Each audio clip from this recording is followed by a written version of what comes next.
By now, everyone's aware of the statement by Ray Allen, how he was saying that you have to be a great shooter from three-point line, great free throw shooter, and a great ball handler to be considered in the GOAT debate. Well, this cancels out a lot of people. We could look at Michael Jordan, who was, an average three-point shooter, good free throw shooter, and a good ball handler. LeBron, he's good at everything. Kobe Bryant, the same with Jordan. Magic Johnson wasn't a great three-point shooter.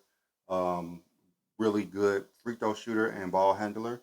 Larry Bird, which wasn't a great ball handler, but he was good at everything. Kevin Durant, the same thing as Bird. Great at three pointers, great at free throws, but really good at ball handling. Then you have people that he stated who are great in everything according to his criteria. You got Pistol Pete, Dame Lillard, Steve Nash, Kyrie Irving, Steph Curry, and if you want to throw in Joe Johnson as a shooting guard, because of the shooting guards, he probably has the most intangibles that Ray Allen has talked about. So Ray Allen basically said that for LeBron, he was trying to throw shade at LeBron. Is he a great free throw shooter? Is he a great three-point shooter? Is he a great dribbler? Then Allen said to the boy in the video. So you're saying he's the GOAT, and he ain't even great in all those categories. So he is specifically saying you have to be great in all those categories to be the GOAT. Maybe that's just his criteria. Well, let's just listen to the film for what he said. Yeah, out the post, he can score and pass it. Is he a great free throw shooter? Is he a great three-point shooter? Is he a great dribbler? So you're saying the GOAT, and he ain't even the great in all them categories. Jordan is? Yes. Now, Bobby Marks stated something very unusual. He said that Steph Curry should be behind Jordan in the GOAT debate. He was agreeing with Ray Allen, but disregard what Ray Allen was saying. I think Ray Allen hit it on the head, and I'm going to stun you with this take here. I actually think Steph Curry is the second best player of all time. I would put Curry ahead of LeBron James right now as far as that number two guy behind I love this Michael so much. Jordan. We always do LeBron. Let's look at the data. Let's go look at the numbers between LeBron and Steph Curry. So as we see regular season totals, it's not really close. LeBron leads in everything, but the three-point shooting and free throw percentage. You could look at the playoffs, the regular season. Totals for LeBron is going to really outweigh Steph Curry. So let's go to averages. Then when we go to averages, we see LeBron average more points, assists, rebounds, blocks. Steph Curry average a little bit more steals. Um, Free throw percentage and three-point percentage, of course, that's going to be Steph. But when we look at field goal percentage and two-point percentage, that's LeBron James. And then when we go to the playoffs, we see that LeBron has an even more advantage over Steph Curry because he averaged more steals, more blocks, rebounds, assists, points. Steph Curry, like always, going to lead in three-point percentage and free throw percentage. And let's go to the advanced stats. When we go to the advanced stats, it's not really close in either the regular season or the postseason. So when we go to the stats, we can see that LeBron James, PER, game score, offensive win shares, defensive win shares in general, offensive box plus or minus, defensive box plus or minus, the plus or minus, box plus or minus, and value over replacement player. LeBron leads in all of that in the regular season, and the same thing in the postseason. All right, so now let's go to accolades between the two. So we can see that LeBron has more player of the weeks, player of the months, all stars, all NBA teams, first team selections, defensive teams, first team and defense selections, gold medals, regular season MVPs, finals MVPs, and both of them are four-time champions. LeBron has led teams to 10 finals and has led his team to 4 titles. Steph Curry, on the other hand, Durant led for two of his 4 titles. So when we're going by accolades and honors, it's not really close. Now let's go to when they played in the finals. So as we can see, LeBron James in the finals has averaged more points, more assists, rebounds, steals, blocks, shoots a higher percentage, but Steph Curry is going to lead in free throws and three-point percentage. So it's clearly LeBron has been a better players when they're playing in the finals. Steph Curry always had a better team. Steph Curry had to recruit Kevin Durant to beat LeBron. So think about that one. And then when we go to the game score which takes the impact of everything in the box score. So the game score shows what that player did on the court, in the box score, everything that they did on the court. And you can see that every single year they played in the playoffs, LeBron was significantly higher than Steph Curry. 2015, LeBron averaged 36, 13, and 9. 2016, that's when he led everybody in all the five major statistical categories, and he won Finals MVP. 2007 was when he averaged that triple double in the finals when they first got Kevin Durant. And then in 2018, he had a phenomenal playoff run. And as you can see, that Steph Curry and LeBron James is not really a close case. I'm not sure what Bobby Mark's talking about. Nothing on here states that Steph Curry is in the same stratosphere as LeBron James. Now, we could take different other aspects of the game. So we could look at everyone's putting Steph Curry in the top 10 of all time. Everyone's saying like this championship made him top 10. So we could look at Kevin Durant and what he has done in between those two, how Kevin Durant has performed. And we could see that Steph Curry has had more team success than Kevin Durant, but Kevin Durant has accomplished more as a player. He has those two titles with Steph Curry, of course, two Finals MVPs and one regular season MVP.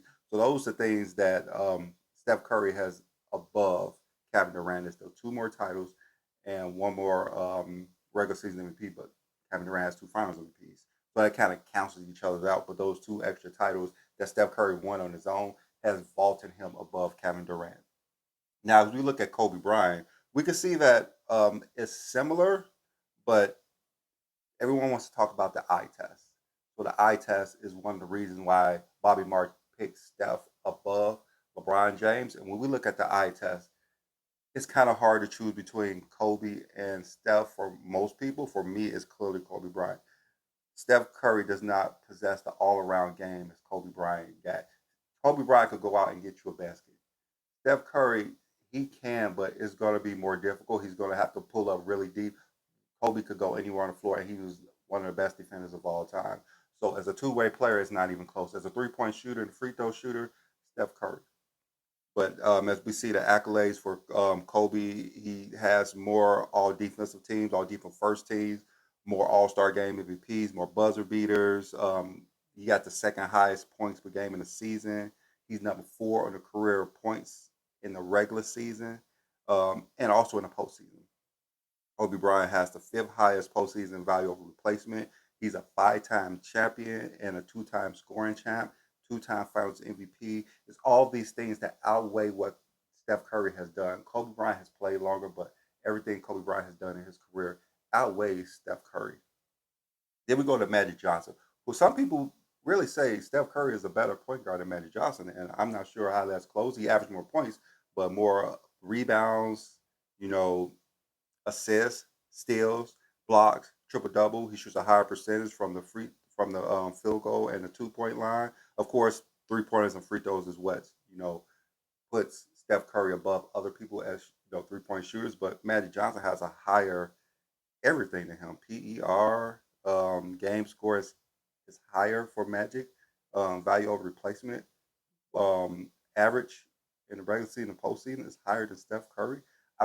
That's not even close. How can he be above Magic? How can he be second of all time when he's clearly behind Magic Johnson at the point? Then we go to Larry Bird. Larry Bird, kind of hard for most people, but I don't see a real case for Larry Bird and Steph Curry.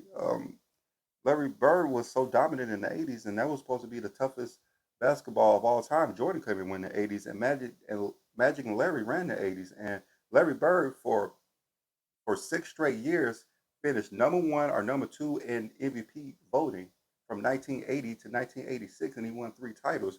So, and he was the leader over value over replacement, which is basically a better metric we have for individuals to get MVP. Value over replacement shows how valuable you are to the team, so how valuable you are on that court. And he led for 4 straight years in the 80s, while finishing top 6 MVP vote in the 80s when they had Magic, Kareem, Dr. J, Moses Malone, Isaiah Thomas. Like what Larry Bird did is phenomenal. I don't know how someone could replicate what Larry Bird did today. He's still the only person to average 20 points a game, 5 assists a game, and 10 rebounds a game for a career. I'm pretty sure Giannis might creep up to that level since he's, terrific. So right now, I don't see how Steph Curry is above Larry Bird. Then we get to Michael Jordan, and it's not even a close fight. With just like LeBron, it's not close. LeBron is going to lead in 10 categories. LeBron's going to lead 8 or 9 times over Steph Curry, and Michael Jordan's the same way. Michael Jordan has accomplished so much that it's not even a question about Mike and Steph Curry. I'm not even going to talk about that. And then we got LeBron, and we could see that again. We went over this earlier. It's not even a conversation.